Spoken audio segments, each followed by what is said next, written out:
Nerd Reactor, roll out. Looks like Uh, quite a collection uh. behind you there, John. Yeah, I got some Funko Pops, some Witcher Nice. stuff. I need to change it. I need to add some Despicable Me and Minion stuff. So yeah. Got some hot toys back there? No Hot Toys, but this is like the No, no. Witcher stuff right Oh, here. okay. Yeah. I can't see. It's a little blurry. Yeah, it is. Yeah, not real. It's really blurry. Yeah. But Chris, how's it going? Good, good. Nice to see you. Yeah. Yeah. So Despicable Me 4, the whole franchise, people love it. It's making bank at the box office. Now that the movie's been out, like how are you feeling right now that everything is like just dying down or not? No, no. I mean, for me, it's definitely gets quiet after the release, really. And of course it's staggered across the world, but most of the releases, I think, except Italy, have happened at this point. No, listen, I'm very, very excited that, people seem to be embracing the movie. They're going, they're enjoying it. Obviously, including the two Minion films, we're six movies in, so to have this level of excitement and participation from the audience, as far as going to the theater after that many movies is very, very gratifying. It's exciting to see. Oh yeah, and with the movie, it's been out, so I guess we can like just d dive deep and just talk about it without worry about spoilers. So like I want to go Well, to talk yeah, to I, talk I about. think I've got to avoid some spoilers, so we'll see. Yeah, yeah, you tell me what you... Okay, ending. You have the different villains. They're hanging out in the prison. Is that okay to talk about? And Yeah, I don't know, whether or guys. What do not, you what do you think? I mean, I think that's pretty much out there at this point, right? yeah. Okay, let's try. I'll try to be vague, but let's say villains.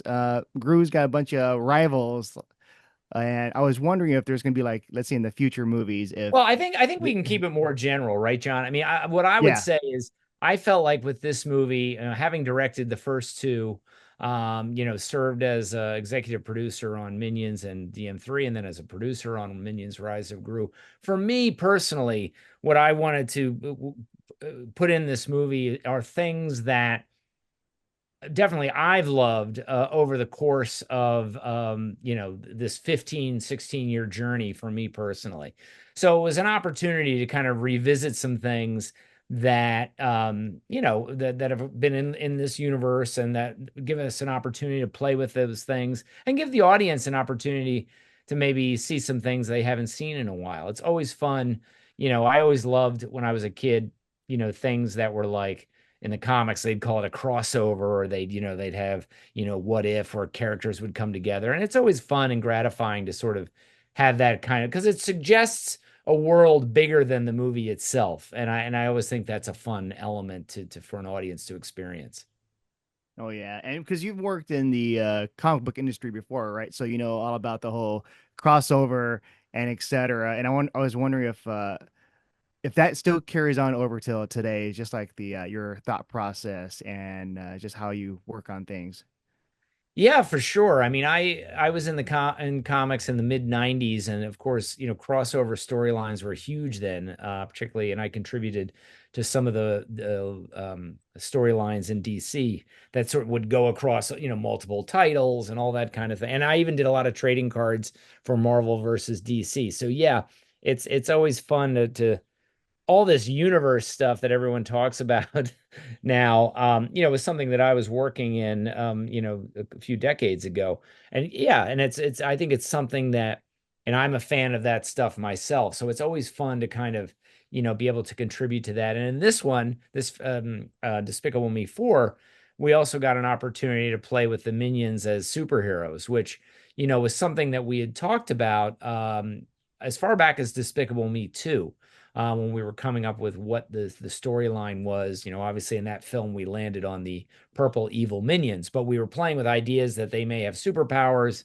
And so this was a fun opportunity in this film, to come back to that idea, and sort of satisfy, my love of comics, and working with Eric Guion, the character designer, and I had done some sketches and coming up with what the and Philippe as well, the other character designer, what these guys look like and how they function, and really giving some thought to what powers do they have, because we had limited screen time, so we couldn't go too abstract like Nightcrawler, phasing through walls or whatever, teleporting.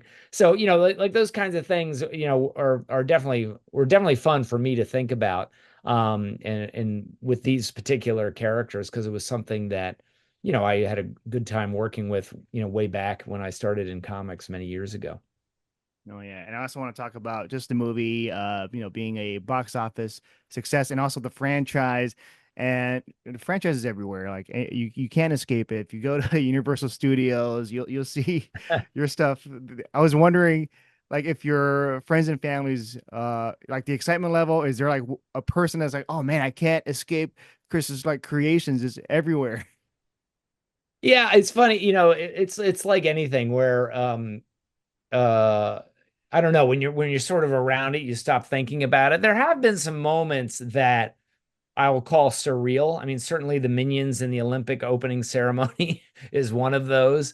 Um, you know, uh, even things like seeing the giant Minion at Universal in California, peeking over the side of the building. It's just um, it's really been an amazing thing to be part of. Where, and I'll be honest, I haven't. I think there were times when you almost felt like, oh, it's hit overload, but I haven't really personally experienced that. I still get excited, when we got Lego as a toy, a licensee. I was like, oh, that's awesome, like that kind of thing, or Hot Wheels, and just to see something that I helped create become, part of all these things that I loved growing up is really a privilege, honestly. And so it's just so I haven't gotten tired of it yet. As far as my family, I don't think they're tired of it quite yet either. But Oh yeah, yeah. And with the movie, right? Like let's say the coming up with different villain ideas. So for this, say with Maxime, it's the cockroach. And I was wondering like how far do you have to go to like just make it like something so different or something so gross? Because people aren't really huge fans of cockroaches.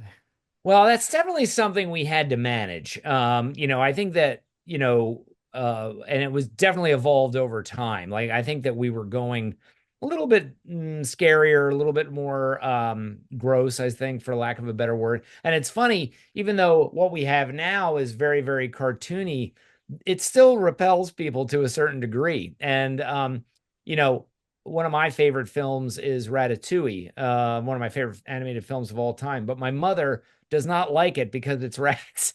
And look, you can see with those rats, they're about as cartoony as you can get. I mean, they're blue and they look like Muppets. But there's this kind of visceral thing that people bring to things like roaches and rats. You can't completely get rid of. That's not necessarily a bad thing though, because it puts the villain in this case in clear territory. You know what I mean? Like he's the guy who's the antagonist against Gru because he's made this decision to make himself something horrible. So anyway, but it is something you've got to kind of, because we're obviously trying to make a lighthearted comedy. We're not trying to make 28 days. So so it's you just have to kind of manage it a little bit, and you can do a lot of that through design and performance, as far as like telling the audience. This isn't we had a little bit of this issue with the evil minions in Despicable Me too. Like, this is scary-ish because little kids, 5 and under will get scared of a lot of different things, but not too scary. So you try to manage it a little bit so that the audience feels okay. Because parents, they'll laugh at something in a different way by themselves than they will sitting next to their 3-year-old or 5-year-old. So you have to kind of navigate it a little bit and figure out what's the right balance. Oh yeah, that's what I love about like animation, where you're able to turn something creepy or grotesque into something kind of fun and lighthearted, like you mentioned. Absolutely, absolutely, and Yeah, that's not something you could do in live action, honestly. yeah, and yeah, because we've had like A Bug's Life that's with ants and all that, but people seem to enjoy it. Like, oh, these are cute, and And their with this, aesthetic yeah, is clearly, yeah, yeah, is clearly, in the same wheelhouse as our roaches. oh yeah, and so this will be my last question. So Sure. just anything you can say like idea wise, I don't know, like without spoilers, but the future of Despicable Me, in terms of whether it's going to be like more minions, more Gru stories, and then you mentioned like maybe like a universe, something like that. any direction you think you I want to think do. that, look, I think that I'm sure you saw the announcement for Minions 3, which is already being worked on. So that, that's the next thing that's in the pipeline. So I think that, you know, we don't have any, there's no real official like, oh, this is what it's going to be, and this is because again, we already have something we're moving forward on for I forget the release date, but whatever, a few years down the road. Um, but I think there's a lot of places to go because the fun part about the Despicable Me world is it's our world. They're human. So you're not as limited as you are with animals or mystical creatures, so there's a lot of places you can go, and if you even think of something I always think of it like this, and I've said this in a few of these interviews that the what you have to crack is the family dynamic or problem and the new villain. And if you can find an interesting answer to those two questions, then you probably have the makings of a movie. And of course, what I would add to that, and this I haven't said, but I do think it's a huge thing, is what are the minions doing? Because in this movie, when you have about a group of 100 characters, you've got to kind of figure out what are they doing. That doesn't feel like it's completely removed from the main story. So we've had them go to prison, obviously. In the second film, they were the evil minions, so they were kind of the narrative plot for the villain El Macho. And in this one, they became AVL agents and then super minions. So that those three elements are the big parts that you've got to figure out. And if you can come up with satisfying answers to those three things, then yeah, you might have a movie on your hands. Yeah. All right. Well, Chris, thanks a lot for doing the interview. And yeah, I'm pretty sure, like, yeah, it's the franchise is in good hands. Thanks, John. Take care.